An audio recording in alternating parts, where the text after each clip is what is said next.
Hello and welcome to the Telegraph Cycling Podcast. My name's Richard Moore. I'm with Daniel Freeb. Hello, Richard. And... No, Lionel. We've got Richie, but no Lionel.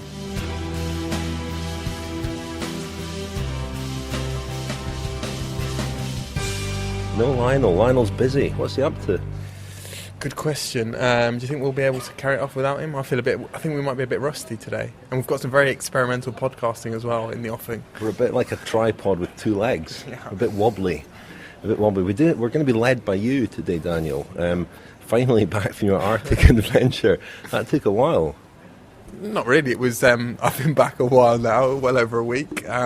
We've been a bit all over the place, haven't we? Physically, not metaphorically. It's that post-tour sort of flux that we all find ourselves in, with various work projects that we've fallen behind with and things that we have to catch up on. So apologies for the radio silence for a couple of weeks, I suppose. We'll try not let that happen again. But Daniel, can you do a Lionel impersonation? Not a real one, but where are we? Where are we? Oh yeah, I've got to do that. I'm not going to do the Lionel impression, but we are in the National Theatre. I'm sorry, I can't be more colourful than that. What does Lionel usually say in this particular setting? Something along those lines. When I said, where is Lionel, you should have, of course, said, in his kennel. Yes. He was put in his kennel during the last podcast. Anyway, Lionel will be back next week. So the Vuelta is going on, and rather perversely, we are not going to go large on the Vuelta today, but we are going to obviously talk about it, but we're going to wrap it around some kind of Arctic race report, Daniel. How are we going to do this? Experimental Arctic Odyssey. We're going to go where no podcast has been before. No cycling podcast has ever been to the Arctic race of Norway, I don't think. I was there a couple of weeks ago, 4-day race. Second edition, organised by ASO. And the first stage finished at the northernmost point of continental Europe, which was Nordkap, Cape North.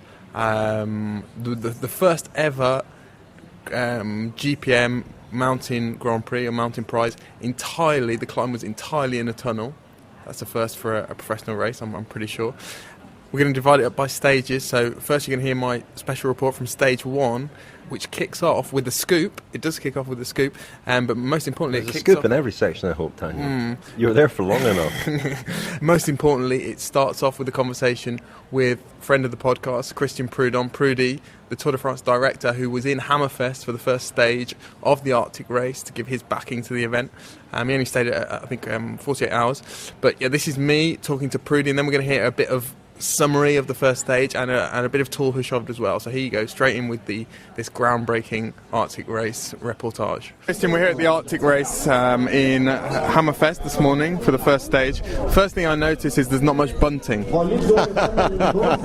That's true, but the only places I saw that bunting was in Yorkshire. So, but there are people happy to have the race, to have their race. The common thing I saw in Yorkshire and here is the pride of the people for the race. And when there is pride in the eyes of the people, that means that is not only the race but their race. And that's true. That's the race of the people of Norway for sure. Okay. I just wanted to ask you one specific thing that we discussed in the podcast last week about the green jersey in the Tour de France. Sagan has now won it 3 years in a row. You changed the rules in 2010, I think, or 2009, to make sure that the best sprinter had more of a chance to win the green jersey. Is there any chance that the rules will change again this year? I like your question very much, and we're working on that. Really? So watch this space. Yeah? It's not. I think it's very good to have Peter Sagan winning 3 years in a row. It's no problem at all. And if he wins 10 years in a row, there's no problem at all. But you have to think about a rider who wins 4 stages and a rider who in no stages, and not that the rider who in no stages is ahead of the rider who in 4 stages, but the gap. For me, it's not the way that a rider, because we have to say that Peter Sagan was in the first 5 during the first 7 days of the Tour, so that means something. That's very, very, very rare. But the gap is not possible. The gap is not possible between a guy with no stage wins, even with many performances, and a guy with 4 stage wins. It's not possible to have that gap. So yes, so we can expect changes. I gave not the order, but I said to our guys, work on that, please. So we just watched Lars Petter Nordhaug win a very spectacular first stage of the Arctic Race of Norway. Much more spectacular than we expected. We looked at the profile this morning and thought it might lend itself to some kind of sprint. Nordhaug had other ideas. He attacked on the final climb, was very lively throughout the finale, in fact, and he ended up crossing the line 6 seconds ahead of Davide Villela of Cannondale, and also 6 seconds ahead of his teammate Steven Kruijswijk. We talked about the possibility of it being a sprint today. Well, we thought Thor Hushovd might be one of the riders up there. It was the sort of puncher's finish that would have suited Hushovd, certainly in his heyday, but he didn't go too well. I think he's coming about 55th place, 56th place. I'm just looking at the results, and we're chasing after him actually through the car park by the finish line now, sort of windswept, very soggy car park. We're going to try and grab a word with Thor and ask him what went wrong today. So was that more or less the finale you expected, having seen the profile and knowing the terrain? It was almost harder. Yeah. It was a really hard final. Also with the wind, obviously made it tough. But I just didn't have a good day today, unfortunately. So I finished like I wanted. So with the form you had, you expected to be with the best guys on a finish like that? Yeah, that was I knew it was a hard finish, obviously, but I was hoping I could do better than this. But I gave it everything, and that's what it is. Right. And just lastly, you think Belkin are going to be very difficult to beat on GC now? Yeah, they are the strongest team, and Lars Petter apparently was the strongest guy out there today, so I think they're gonna win this easy. They should. It's never easy, but with the best team and the best guy, it's more easy than the other way. Thank you, Tom. The Telegraph Cycling Podcast. Interviews and analysis. We've got the big talking points covered. So, Rich, we heard Prudy there. We heard him talking about Zad Bunting. Is that any good, that impression? Not bad at all. The only man in well, not only in cycling but in the world, I think, who can make Bunting sound relatively sexy. I think that's certainly what some of our listeners think. Anyway, one in particular, I think. Many. Anyway, on with the serious business. We heard Prudy there talking about very likely changes to the green jersey competition. I said, I think in the clip, that the rule was changed in 2010 or 2009. It was actually for the 2011 Tour, wasn't it?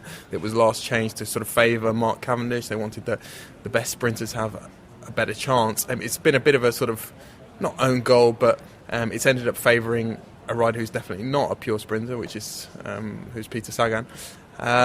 What are your thoughts on that? I mean, we have discussed it a couple of times, I think, already on the podcast. Just listening to what Prudhomme said there, it sounds like it is definitely going to happen.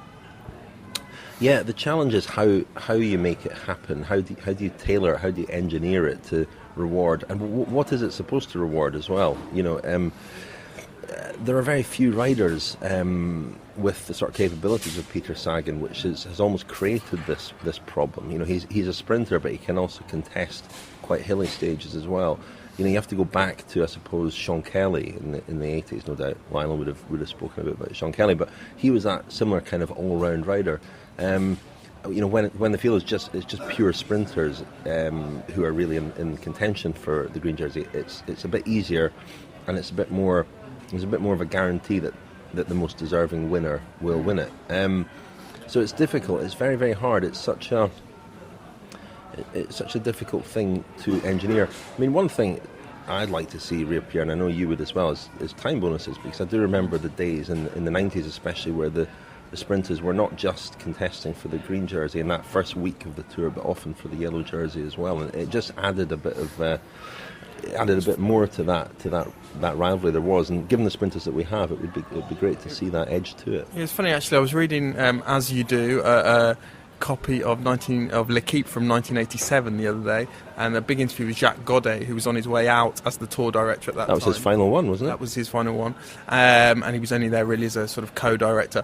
But he talked about how although he was not going to have any say in the matter in future or from that date forward, he would have liked to see more and more sort of spot prizes introduced, time bonuses, different types of classification. That was something that he was very, very in favour of, sort of contrary to what we might imagine might have been a kind of sort of more traditionalist perspective that he had. But, you know, going back to the green jersey... Just on Goddey, though, briefly, I mean, it is remarkable to think, my brain was whirring there, he was in charge from 1936, and you're talking about the 87 tour, and I remember that tour so vividly. It seems like a modern tour, and to imagine that he was the man in charge from 1936 and just how the race changed from that period onwards. He was certainly a bit more progressive and forward-thinking than his predecessor, Henri Desgrange.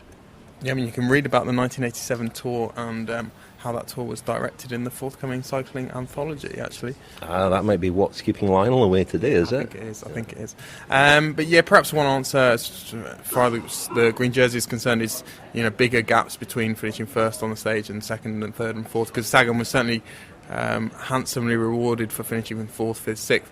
But he's not looking too good at the Vuelta, is he, Sagan? There's been a lot of talk about his weight this week. Not sure how overweight he actually is, but, you know, when particularly the stage that Michael Matthews won, you know, it's a travesty really for Sagan not to be contending on stages like that. I mean, I'm sure he'll come into form in time for the World Championships in Ponferrada, but he's obviously not going particularly well, and it's been a bit of a he sort of had a funny year. He's not really made any great progress this year. I was looking back at the feature I wrote about him earlier this year and said that he was in danger if he didn't really make a big step forward, win a monument this year, of looking more like the new Edvald Boasson-Hagen than the new Eddie Merckx. And that's a nice segue, Daniel. It would be a nice segue, but I think we've got more to say about this. Well, do you think Sagan, I mean, he signed his contract with Tinkoff Saxo. How long is that for? 2 years? 3 years? I think it's 2 years. Any idea how much he's being about paid? €4 million a year. €4 million a year. So you just wonder if that'll be a significant increase on what he was on at Cannondale. You wonder if that might have affected his mood and his commitment over the last few weeks since the tour. Yeah, and you know, looking forward to next year, I mean, we know the sort of pressure that Oleg Tinkov has put certainly the highest earners in his team under before, and Sagan might be in a bit of an invidious position next year if he doesn't up his game. But, you know, he could easily turn his season around by winning the World I think the World Championship is the big opportunity that's still left this year. But I mean, it's interesting to say up his game, because he always appears to be on top of his game. This Vuelta is perhaps the first time we've seen him look not to be in the sort of condition where he could and should be winning. The failure to win has often not been because he's not been in shape, but just circumstances or unlucky or a slight tactical error or, you know, over eagerness. Whereas, so you can say overeating there. Well, you wonder, is he the new Jan Ullrich? Yeah, I mean he's got the body shape like he could have, couldn't he? Yeah, I mean that's kind of what people were suggesting earlier this week. I mean, he's not as bad as Carlos Betancourt, who was in absolutely wretched condition at the Vuelta. Quite a few riders actually. I noticed Damiano Cunego, I mean, a real sort of yesterday's man now, but he finished 15 minutes down in the first summit finish yesterday. How's his knee though? Healing, I think, but he's really struggling to get a decent contract for next year as well, and one of several fairly high-profile riders who are struggling to find employment next year. So Daniel, any more from the Arctic race? I must. Yeah, I know. I'm allowing you to introduce it. I must stress to our listeners that we will be speaking about the Vuelta quite a lot, and you'll be hearing a nice new Vuelta jingle as well. So yeah, don't look at me like that, Daniel. We found a Spanish señorita to do the intros. Indeed we have, yeah. We? Really? Yeah, no, we haven't. It's all under control. Right. So we'll hear from that, and we'll talk a bit about the Vuelta and how it's shaping up, because we've as we speak, the race sort of hit the mountains very recently. We saw a first indication of, you know, who might be in form. As we speak, we hear that Chris Froome has had a little tumble today, and he seems to be okay, but I wonder about Chris Froome, but we'll talk about that later on. But Daniel, please introduce your next part from the Arctic race. So we heard about the first stage of the Arctic race, didn't we? You were transfixed by that. We heard about Lars Petter Nordhaug taking the leader's jersey after the first stage. The second stage was always going to be one of the, well, probably the least interesting of the days. We expected a Marcel Kittel win. It was staged finishing in Alta. It was actually won by Alexander Kristoff. But I had a different sort of special mission that day. We mentioned Edvald Boasson-Hagen. Well, I wanted to speak to a few... Did we? We did. Yeah. I think we've mentioned him yet. We did. I said that Sagan was in danger of becoming Yes. And I wanted to speak to some prominent figures in Norwegian cycling about Boasson-Hagen and where his career's at, whether he's plateaued, what he should do next. No more prominent, there's only one person I can think of more prominent in Norwegian cycling than Thor Hushovd, who is in the clip. He's the last voice you're going to hear, but there's also Dag Otto Lauritsen, also from Grimstad, and the first Norwegian to win a stage in the Tour de France in 1987. And Dag was Otto... Ardennes. Yeah, and just to put this in context, Dag Otto... his personality and his on-screen persona, because he was working for TV2 in Norway, really transcended the whole event in the Arctic. He was kind of a sort of Norwegian Annika Rice for British listeners / Bear Grylls, jumping out of his car at every opportunity, accosting reindeer, accosting women in folk costumes, lassoing them, and women with fake breasts, etc., etc. And he was just a bundle of... We get the picture. Yes. It's not a pretty picture. He was absolutely fantastic to watch throughout the race. Put you back there to accosting reindeer. How did that work? Well, he was kind of stalking these reindeer. They seemed to be the only people in Norway who were sort of immune to the charms of Dag Otto. So are we going to hear... so we're going to hear this little montage, Daniel, and then are we going to talk a bit more about Edvald Boasson-Hagen, because there's been some Boasson-Hagen news this week. Yeah, we are. Just be patient. So the first voice we're going to hear is Dag Otto, the king of Norway, as far as I'm concerned. We're going to hear from the head of state of Norway later, actually, as you do in these special reports. So we're going to hear from Dag Otto. Then secondly, we're going to hear from Gino van Oudhoven, who is the Belgian team manager of the Maxbo Bianchi team, which is the first team that Edvald Boasson-Hagen rode in as a professional cyclist. And thirdly, we're going to hear from Thor Hushovd, all giving their opinion on Boasson-Hagen. I think he's a fantastic rider. He has the potential to be a great rider, and in the beginning of his career as a pro, he could win everything. You know, he was going in the attacks and he was doing good time trials, quite good in the hills, but not the biggest hills. And in Sky, he has been working a lot as a domestic, but he had got some chance. But I think since the last 1.5 years, he has been suffering. Maybe mentally, or maybe his form and some problem with the Achilles. I think it's good for him to have a change, different team, because he has still a lot to go. I think he can win big classics. I don't think he can win the Tour de France, but I think he can win smaller stage races, also Tour de Flanders, Paris-Roubaix, and so I hope for him and I hope for Norway, because he has a fantastic talent. He just has to maybe get his coach back. I know that when he has a start number on, he's a killer, but off the bike, he just don't care, you know. He loves drinking a coffee and he doesn't even know the names of his competitors. But I think somebody need to push him a little bit in the back, because he is not riding for money. He's riding to do results, and then the money comes. But I don't know if he's lacking ambition, or if he's just out of form, or if he have done a little bit too much, so he needed you see Thor Hushovd also, he had some problems that he didn't know of for a few years, never really come back. So that's sad, because he's stopping. He didn't plan to stop now. He did it because he's been suffering so much, coming almost back and then going down again. I hope that's not the problem with Edvald, and I don't think so. I think he's coming next year. I know Edvald really good. I know him as a person. So, of course, with us he was on a different level, but of racing. But he was on a different level too. So you can in fact compare it a bit. and of course Edvald can do more than he have shown the last 3 years. But like I say, everyone has a personality. He is very happy. He has not grown up in a cycling community like Belgium or something where Tom Bonen the biggest thing is to win Tour of Flanders. So he wanted to make a career, and that's what he is doing. But now, there's a lot of advisors around and everything who want him to see races, and I think he realized it too. So if I want to have a full good career, maybe I should win a Paris-Roubaix or something, and I think that's going around in his mind a little bit now. Okay, so it's going to have more hunger, you thinking? I hope so. Now it's probably his most important year ever, because he haven't delivered the last couple of years. I mean, his level is not far, but things doesn't go his way. So I think it's a good move that he's leaving Sky and goes somewhere else where he can get out his potential. So if I was him, I would really think and take the decision after only which team can help me to come back to my life. I don't care about money or the rest.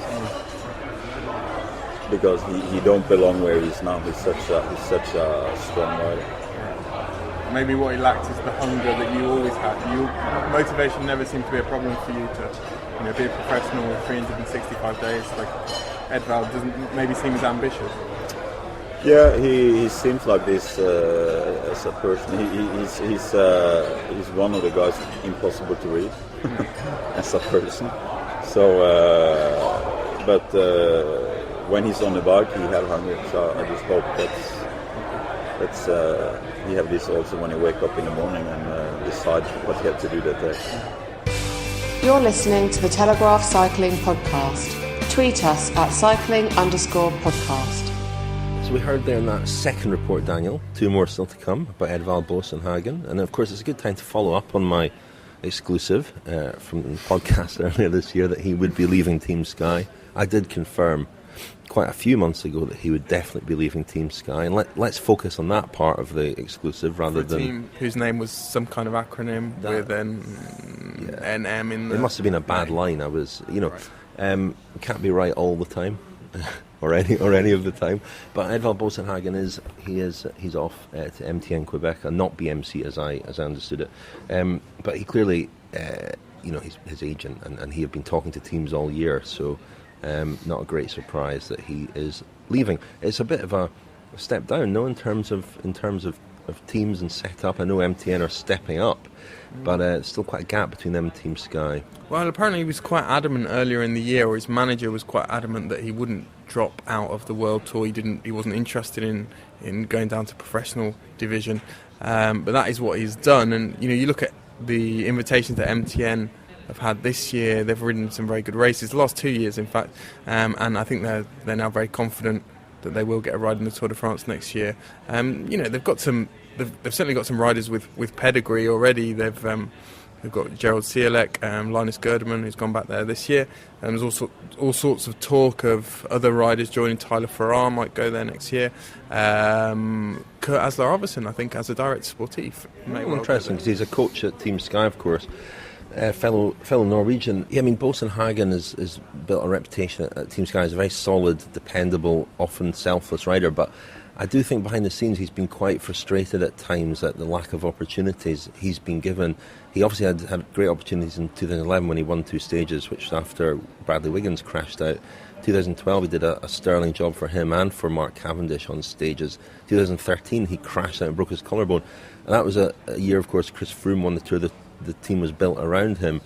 But the stage where he did crash, he was going for a sprint that he perhaps shouldn't have been going for, according to team orders at least. And he was on his own. He wasn't protected by any teammates, and he crashed, as sometimes happens. So perhaps the impression that we have of Boasson-Hagen isn't entirely accurate, and the decision to go to a slightly smaller team is purely and simply to get some more opportunities for himself. Yeah, and I think the picture, as we heard there from Dag Otto, talking about the fact that he's got his old coach back, or he will be getting his old coach back. I know Sky over the years have tried various different changes with him, tried to train him in different ways. It's always really produced pretty similar results. Also mentioned in that clip was his Achilles problems, and Achilles tendon injuries these days tend to be about the most troublesome injury that any sportsman can have. In the past it was perhaps knee issues caused the most problems, but now Achilles problems do seem to really sort of handicap riders. And it's always been their Achilles heel. Yeah, it always has.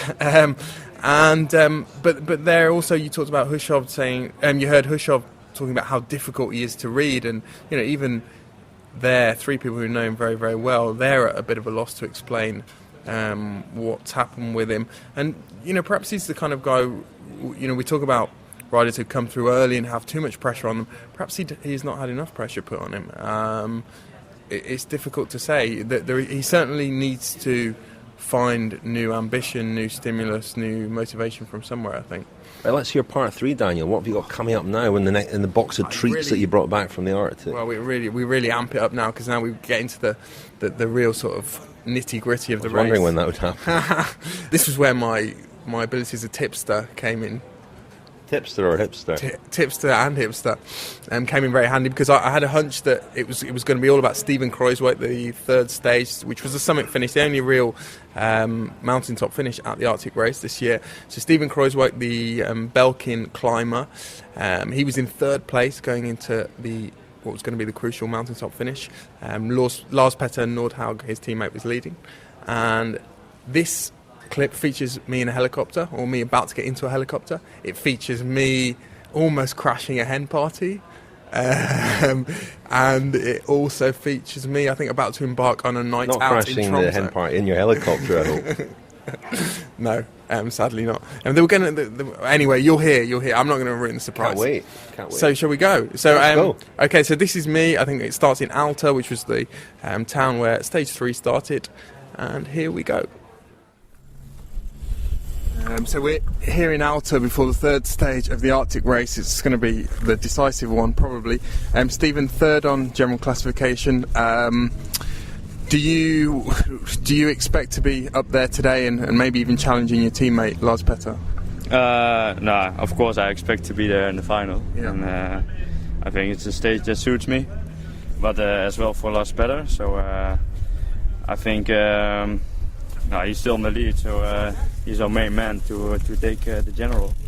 And I want to be up there as well, but we have to see if we have to work in the final or not. And the most important thing is that we defend the leader's jersey, and it stays in the team. And we have some options within the team with Yves as well, and hopefully we can help each other out in the final and make the best of it. And last thing, just the experience of riding the Arctic race. Fantastic scenery, not many fans, lots of reindeer.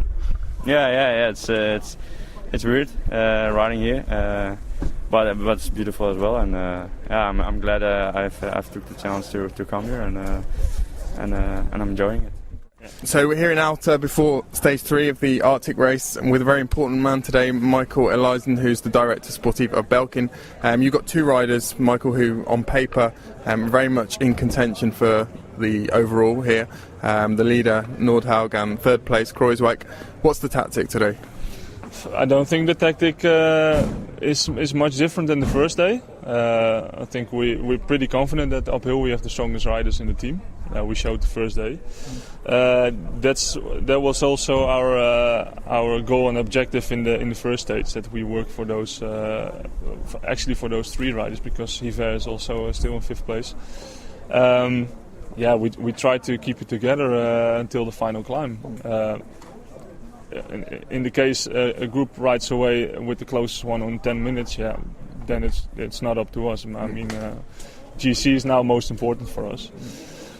But on the other hand, I think if you we're confident enough in Lars Petter and Steven that if we can begin the climb with the big group and with all complete, that we have the strongest guys to finish it uphill. So we're at Alta Airfield, and that's the sound of my helicopter that I'm about to jump into and go to the finish of the third stage of the Arctic race. The unpronounceable finish of the third stage, the mountaintop finish, eagerly awaited. We're expecting Belkin to probably consolidate their dominance of this race with either Nordhaug or Kruijswijk, but In the meantime, we're going to get in our helicopter and hopefully enjoy the ride. So at the end of our very, very spectacular helicopter ride, and at the end of stage 3 of the Arctic Race of Norway, we've seen Simon Spilak of Katusha win ahead of Steven Kruijswijk of Belkin. We thought this was going to be a decisive stage. It looks as though it's going to be crucial as far as the general classification is concerned, because Kruijswijk has leapfrogged his teammate from Belkin, Lars Petter Nordhaug, and Kruijswijk should now, we would think, sew up overall classification victory tomorrow in Tromsø. I'm not going to try and do the helicopter ride justice. No amount of florid podcasting would do that. Suffice to say, we saw lots of fjords, we saw mountains, we saw reindeer, we saw everything you would expect to see up here in the Arctic, and it was a very, very special and memorable day. I've just seen Michael Elijah, who we spoke to this morning, of the direct sportif for the Belkin team, who masterminded that very fine performance by Steven Kruijswijk today. We're just going to try and grab another word with Michael, who we spoke to in Alta this morning. So Michael, we spoke to you at the start of today's stage in Alta. Everything went pretty much according to plan, except Lars Petter perhaps not going as well as he hoped, but Kruijswijk has the jersey and is in a good position to take overall victory now. Yeah, I think Lars Petter wasn't good enough today, so you never can predict what the feeling of a rider is before you start the race, and up until today it seemed really good with Lars Petter, but on the hill we saw that he was struggling, so yeah. Well, like I said, you have the big advantage of having two other strong riders just behind him. And just last thing, tomorrow the finish in Tromsø, there is a climb near the end of the circuit, but with 8 seconds advantage over Lars Petter, and further, the other guys are further back, should be fairly. I think it should be no problem if there's no bad luck or crash or something like that, or something with the material. I don't think it will be a problem to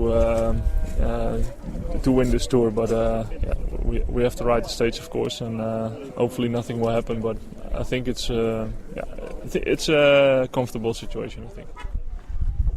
Now at the finish of stage 3 with a hen party of all things, I've just stumbled upon, very fortunate from my point of view. Anyway, let's find out why they're here. You're not interested in bike racing? No. But why did you decide to come up here? Because this is once in a lifetime, and we live 1 mile from this place, so I think that this would be a perfect opportunity to. Okay. So what else? Been seen. Right. What else is planned for the rest of the day? Grilling and drinking by the river. Right. What are you going to grill? Meat. Okay. Nothing more raucous, nothing more, scandalous than that. Some games. Okay. And how many are you? 10. Yes. Okay. So you haven't been converted as cycling fans. You're not. No. You haven't become new cycling fans. You thought it was boring or? Yes. Really? Yes. Okay. Hopefully the hen festivities tonight will be more interesting. Thanks a lot. So hopefully you heard the giggles there of the hen party. I've managed to escape their clutches. I'm back in the peace and quiet of my hotel room alone, I must add. And we've just had a very long but very beautiful 4-hour drive to our hotel in Tromsø, where the final stage will take place tomorrow. Just looking ahead to that stage tomorrow, Kruijswijk is leading on general classification by 8 seconds from Nordhaug, his teammate. Vilela is third at 17 seconds, and Christoph is fourth at 21 seconds. So with only 10 seconds available as a bonus for the stage winner tomorrow, it's looking pretty good for Kruijswijk. He'll no doubt be resting up ahead of tomorrow's finale. We're off into the Tromsø night. We're off for a bit of an explore. It's about 11 o'clock in the evening here. Still very, very light outside. Very lively as well. There are lots of cruise ships in the harbour decanting tourists into the bars and hostelries of Tromsø. So let's go and see what it has to offer, and I'll maybe report back about that tomorrow, or maybe I won't. The Telegraph Cycling Podcast. Subscribe on iTunes, listen on Audioboo, visit us at thecyclingpodcast.com. So we heard me talking to the hen party there. I feel I really underperformed in that interview. I feel that was an opportunity that went begging. It's a daunting prospect. Yeah, it was. It'd been a very long day. The whole trip. Even for a man of your charm. Even for a man of my charm. That we'd spent most of the day in a helicopter. My senses were slightly addled by the cold temperatures. I'm sorry, ladies, I've spent most of the day in a helicopter. Did that go down well? Yeah, it seemed to go down okay, Rich, but the cycling, they didn't seem to like the cycling. They weren't at all enamoured, but there wasn't a huge crowd at that stage, or indeed at any of the stages, but very, very enthusiastic, and they really seem to embrace the Arctic race of Norway. There's not a lot of people, are there? No, it's hardly anyone. It's a race for TV. I mean, it looks fantastic. The scenery is spectacular. You know, I tweeted it's almost on a par with Scotland. It is. It's quite similar to Scotland, particularly the first stage to the. It's tongue in cheek, by the way, but it's true. No, it's true. It is to the Nordkapp. It's kind of. It was quite like the Highlands, and then the fjords are slightly reminiscent of places like Loch Lomond.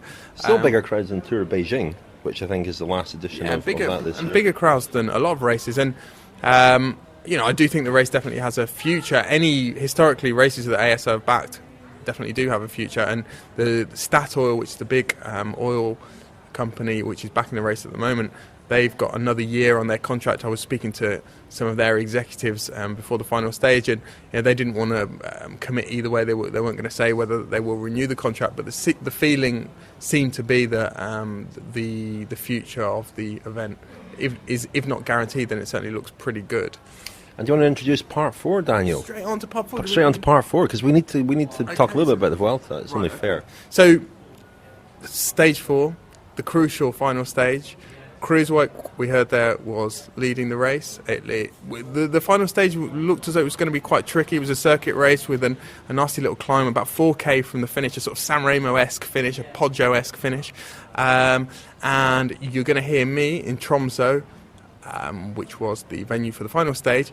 First of all, again, I managed to pick the protagonist for this. I managed to nail that in the morning. I decided that Christoph was going to... You can go at these races on your own and come back and say, I got everything, I tipped everything. I can crash hen parties, I can ride in helicopters, I can wrestle with reindeer, I can... sunbathe with Dago to I had a hunch that Alexander Kristoff was going to win the stage, so I made a beeline for Kristoff in the morning, and the first clip you're going to hear is me in Tromsø with Kristoff before the final stage, which he went on to win. Just quickly on the stage today, it looks like a good finish for you with the climb at the end. What should we expect from that finale? Yeah, of course, I'm one of the favorites, so... We will try to control, of course, with some other teams have for sure the same goal. So hopefully we can control the race and make it into a sprint. I think I have a good chance, but okay, it's many other sprinters here. If Kittel survives the climb, he can also win our Tour. He had a good sprint in Alta, so I don't take the win in advance, but I know I have a good chance and I will go for it. This year your profile has grown a lot internationally, obviously with Milan-San Remo and the wins at the Tour, but it must be nice coming back to Norway and realising that you're becoming more and more popular here as well. Yeah, sure. I raced actually quite a lot in Norway. I did also Tour of Norway and Tour of Fjords, and now coming back after Tour to Arctic, it's fantastic that we have so many nice races here, and Arctic Tour have been really, really good, organized and everything. So it was a nice experience to be here. So I'm here at the final stage of the Arctic race. The chap you can hear, I think, is the mayor of Tromsø, who's trying to whip up the crowd. No idea what he's saying, but about 20 seconds to go to the start, and let's watch them get the race underway. 3, 2, 1, and they're off. The final stage of the Arctic race from Tromsø to Tromsø is underway. We heard the start there of the final stage of the Arctic race from Tromsø to Tromsø, and we're just waiting for the race to come in now. We're standing by the finish line with a very, very special guest. It's the first for the podcast. It's Erna Solberg, who is the Norwegian Prime Minister, and we're just going to ask her now what this race means, the Arctic race of Norway, to her country. Well, first of all, cycling has become an extremely large sport in Norway the last 15 years, and the most important part is the fun, the recruitment it leads to with a large route race like this. But it's of course important for us to show off the Arctic areas of Norway, beautiful nature. Hopefully it gives more people the wish to come to Norway. It will be very difficult, but do you think you can convince ASO to bring the Tour de France here? Well, it could be. I'm not sure if it's easy because it's such a long way. But I mean, they were in Britain last year, so why not? If you said 2-3 hours in a plane or 1-2 hours in a plane, it's probably not that big difference. But it could be a great start once. We've just seen the final stage of the 2014 Arctic Race of Norway come in. Alexander Kristoff taking the win over Tor Hushovd. That brings the week, the 4 days, to a close. You can hear the Norwegian fans there. Hushovd's just coming through. He's just going to shake Kristoff's hand, congratulating him on that. You can hear the crowd giving a fantastic ovation for what will be his final race in Norway. Standing behind the podium with Stephen Kruijswijk, who is the winner of the 2014 Arctic Race of Norway, and that result has been confirmed now. Kruijswijk is going to win general classification by 4 seconds from Alexander Kristoff, who won the final stage there. We heard earlier in the day that ASO have laid on a surprise for Kruijswijk and a couple of others, Kristoff and Hushovd, we think, are going to visit a seal sanctuary, and there was even talk of Stephen having to swim with the seals later on this evening. Just going to ask you, Stephen, how you feel about that. I don't like swimming in this weather with this temperature, so I don't know what the plan is. So I will be surprised what I will do. Okay. This is your first victory in a stage race general classification. Are you hoping this could be a breakthrough? I mean, you've been close before that there could be an avalanche of wins like this now. Yeah, I know that I won't be a winner.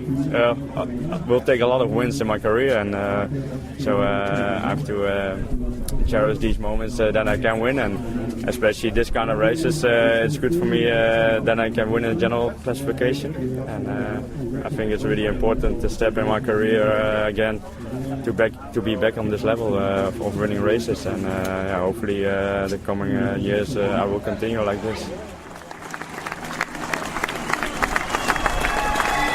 So Hushovd's getting on the stage now, saying farewell to the Norwegian fans who have supported him so well over the years, and you can hear that fantastic ovation that he's getting, and he looks quite emotional. Big tour.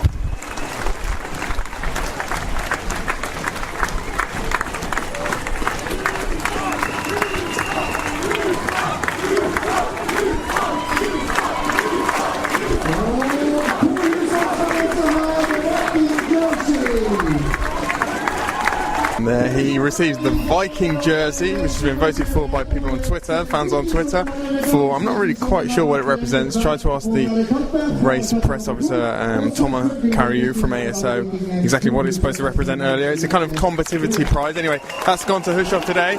So that's going to be his last official prize in a race in Norway, and he's lapping up the applause. So that's just about it. That is the end of the 2014 Arctic Race, the end of my special report from north of the Arctic Circle. And we have ended up, of all places, in a seal sanctuary. It's been that kind of week.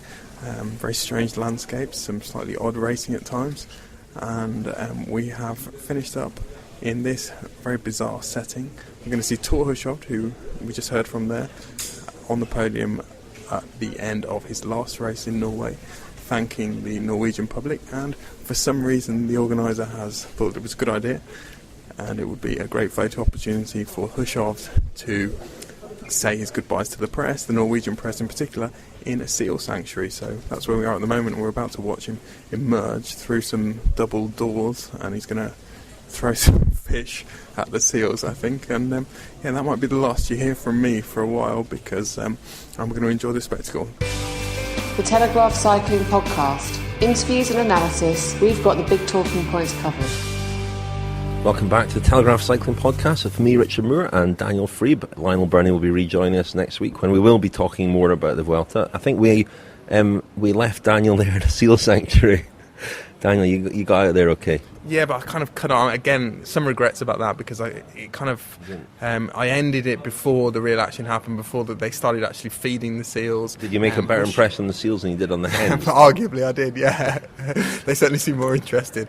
But yeah, it was, as I said in the clip there, it was a surreal end to quite a surreal week. You know, will you be going back? I hope so. I'm not sure if ASO hear my special report, then I might not be invited again. But I don't know. I'm sure there's a lot more to be done in Norway. Maybe I'll go next year and do the special report.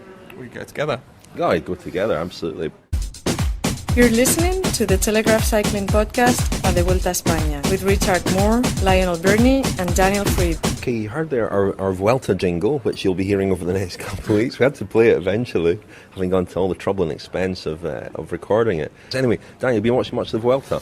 I've watched enough to have an opinion on some things, yes. That's good, because that's what we want. I mentioned earlier that the first sort of summit finish, it was a strange... You're the mountain man. I mean, it was a strange climb, that, I'm not sure how indicative it was of people's form. We did see an astonishing performance from Alejandro Valverde, who did a lot of work at the bottom of the climb. It was quite a short climb, 5-6 kilometres. A lot of work at the bottom for Nairo Quintana, we thought. And then when the attacks started coming, Rodriguez jumped with about 600 metres to go, which, as it turned out, was actually a little bit too early. It was Valverde, surprisingly, who responded. Also Contador, who is back, having recovered from his broken leg. A great surprise, I think, to see him at the front, animating the race. I just threw that in there because I know Daniel doesn't like that word. But contending for a stage win in week one, which is exactly what he said he wouldn't do. He looked strong. Quintana was distanced a little bit. Froome was up there. Froome looked okay. But Contador was a big surprise for me, and of course Valverde won the stage. Yeah. You mentioned that it was a short climb. There were a lot of short climbs, ending stages in the Vuelta. We talked about there are 6 summit finishes, but a lot of them are quite short. They're not, the 15, 20 kilometre climbs we generally get in the Tour. On paper, that should mean that they'll favour Valverde, but he's been quite adamant that he's going to support Quintana. And Quintana also tends to sort of ease his way into Grand Tours. He certainly did that at the Giro. He got ill halfway through. So Quintana, I think, will come good in the third week. There's not a lot of time trialling in this Vuelta. There's a 36-kilometre time trial. There's a 9.7-kilometre time trial, I think. And we've seen in the past that he's a good time trial as well. Froome looks as though he's in good form. Contador too. Contador's team looks stronger yet again. What do you make of Contador? I mean, he presumably had a couple of weeks at least off the bike with the broken leg.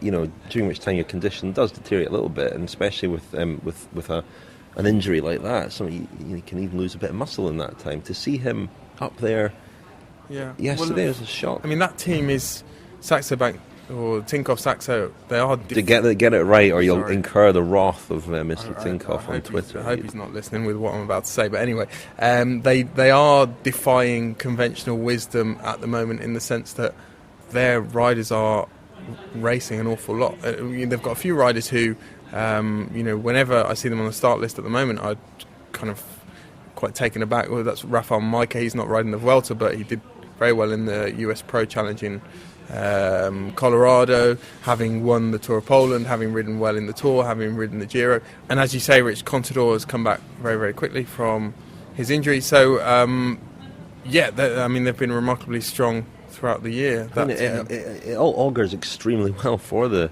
Vuelta. It has been billed as perhaps the best of the 3 Grand Tours this year, due to the fact that so many top riders are there for various reasons. And we could see quite a battle between certainly Froome, Quintana, Contador. Again, we talk about crashing.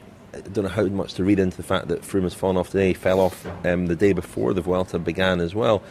A rider can lose not only the confidence and suffer the injuries that come with falling off, as they always do, but there's the aura as well starts to go a little bit too, I think. And I don't think that the riders will be scared of Froome, and he looked strong enough on that first climb to be able to react. He didn't look super strong. He didn't look as strong as we've seen him in the past, even at the 2011 Vuelta. Yeah, and we've talked a lot in the past also about how Team Sky have struggled when perhaps patterns have been broken, or the sort of templates of what they expect racing to be like are sort of confounded, and the Vuelta will be a new experience for them, in the sense that the climbs come throughout the course. There are a lot of very unpredictable stages. I mean, I think that the geography of France in particular, when it comes to the Tour, is so well known that very few of the teams are ever taken by surprise. this Vuelta, if you look at the route, it's not just those 6 summit finishes. There are stages where no one knows when the drama and when the action could occur, and it'll be interesting to see how well Sky improvise. And it's not going to be them controlling the race the whole time. I think they're going to have Movistar doing an awful lot of work, Saxo Bank as well. So that again could favour. Tinkoff Saxo. Yeah, exactly. That could favour them. It could sort of upset their rhythm. So it will be interesting to see how that develops. And there are a lot of riders who just behind those sort of top 3 or 4 that we expect to contend for the overall victory, who could spring a surprise as well. People like Fabio Aru. And Kelderman seems to be going well. Chavez seems to be going well for Aru looked very well. Mikel Nieve looked very good as well for Team Sky. He rode the Tour, of course, but he could be one of those guys who's come out of the Tour in pretty good shape. You do see that sometimes, that they look better in their second Grand Tour. Rafa Majka, perhaps an example. But Nieve looked very strong on that first climb, and as the race gets more mountainous, I'm sure we'll see more of him as well. You're listening to the Telegraph Cycling Podcast at the Vuelta a España with Richard Moore, Lionel Burney and Daniel Frieb. So anything more, Daniel, to add to this podcast before I rush off for a train? We've just heard some breaking news, haven't we, about Thomas Lövkvist, who was in the Arctic as well. Yeah, it's not really breaking news, but he's announced his retirement, only 30 years old. Is he joining a boy band? Is he fulfilling his long-held ambition? I don't know if he's got a long-held ambition. He always looks like he should be in a boy band. With Gerdemann. Yeah. Well, they've certainly got the aha looks going on, haven't they? Lofquist, only 30 years old. He spent the last couple of years at YAM Cycling, having been at Team Sky, before that HCC Columbia, before that Francis de Jeux, and he made a very long and quite gracious sort of retirement speech where he paid great tribute to, in particular, Marc Madiot at Francis de Jeux, to everybody at HCC High Road, and also YAM Cycling. Didn't seem to really mention Team Sky, and I think his time there was a little bit of a disappointment for him. I think he joined that team before Bradley Wiggins had been signed, and he joined it believing that he would perhaps be given the chance to lead the team at the Tour de France, and I think Wiggins coming along spoiled some of his plans there. Yeah, by all accounts, not a particularly easy guy as far as team management and mechanics, masseurs were concerned.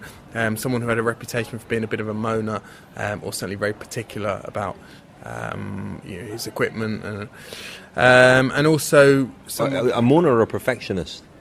Moaning perfectionist. We'll give him the benefit of the doubt, and we'll say he was a perfectionist. Also, someone who. He's had a child now, I found out recently, and that there is a feeling among those who know him that his priorities shifted a bit. He's never really been as lean as he perhaps should have been, apart from, I think, for a brief spell when he was at Team Sky. But, he came onto the scene with a real bang when he won the Circuit de la Sarthe, I think age 20, or he might even have been 19 in 2004 or 5. I encountered him in 2004 when I went down to Nice to interview Bradley McGee, who was living in an apartment block with Baden Cook at the time, and I followed the 3 of them on a training ride. It was Cook, McGee and Thomas Lövkvist, who was 20 years old. Had he won the Tour of the Med as well that year? Possibly, yes. Can't remember. Apologies if he didn't. But anyway, he'd made quite a splash in his debut year, and they did a big training ride, like 5 hours, and then Loftus went off for more. He went and did another hour, and McGee said that was quite routine, that he did extra training on top of quite substantial miles, and he was very impressed by his dedication, but slightly concerned at his propensity to perhaps overtrain, and he actually mentioned that in his retirement speech as well, that he could certainly never have been accused of undertraining, and it is a post-viral sort of fatigue problem that he has, an illness that he has that leaves him permanently tired. He hasn't ridden a Grand Tour this year, and that is what has brought his career to a premature end. Health problems, and it might have been something that has been exacerbated certainly by training too hard at times, and that could have been motivated by his battles with his weight, I suppose. His body shape was not that of the very lean kind of Tour contender that we see now, and that's what he wanted to be. He wanted to be a Grand Tour contender. Yeah, and he was certainly one of those Scandinavian riders. The Scandinavians have always had a reputation, or certainly up until the last few years, for training, for doing very long training rides, almost like the East Germans used to, sort of quite low intensity, but they go out in any weather, they would really butcher themselves, and that was something that was always said about Lövkvist. He would train in the snow, minus 10 degree temperatures, etc. But yeah, I think weight has always been a bit of a problem of his. I mean, in Norway, in the Arctic race, he certainly didn't look particularly lean. He was not really a factor in any of the stages, although it was the kind of race that in his heyday, with a 6 kilometre mountaintop finish, was always going to be the decisive stage. It was the kind of race that should have suited him, but he was nowhere there. But we wish him all the best. Wish him all the best. He also said, interestingly, in his retirement speech, it was quite refreshing to hear that, when he had the pink jersey at the Giro and lost it to the likes of Danilo De Luca and Denis Menchov, that he could at least look back on his achievements with pride. And he mentioned also that he'd chosen his teams based on their ethics over anything else. So quite pointed remarks. Just on that, Rich, we heard in my Arctic race clips there that it was going to be Thor Hushovd's final race in Norway, so he's going to retire at the end of the season. And that was something that I was speaking to various people over the course of the week in Norway. Again, that was said about Hushovd, that the feeling is that he was someone who didn't compromise his ethics. This is something that he talked to me about as well, and perhaps hear some of that in a future podcast. Yeah, and he's writing a book as well, isn't he, Hushovd, which could be quite interesting. He claims it's going to be quite controversial. Interesting. Well, listen, we better wrap it up there, but Daniel, thank you very much. We'll be back with Lionel next week for more Vuelta chat. Yeah, no, I will be going to the Vuelta, probably not next week, but in the final week. Great, so we'll actually have live reportage. A Spanish hen party. Maybe you'll come back with some more clips, will you? Exactly, helicopters, hen parties, you name it, seal sanctuaries. I can see the demand being quite high after this. Well, Daniel, thank you very much for bringing that wonderful package back from the Arctic. And we'll be back next week with Lionel Burney. So thank you very much for listening.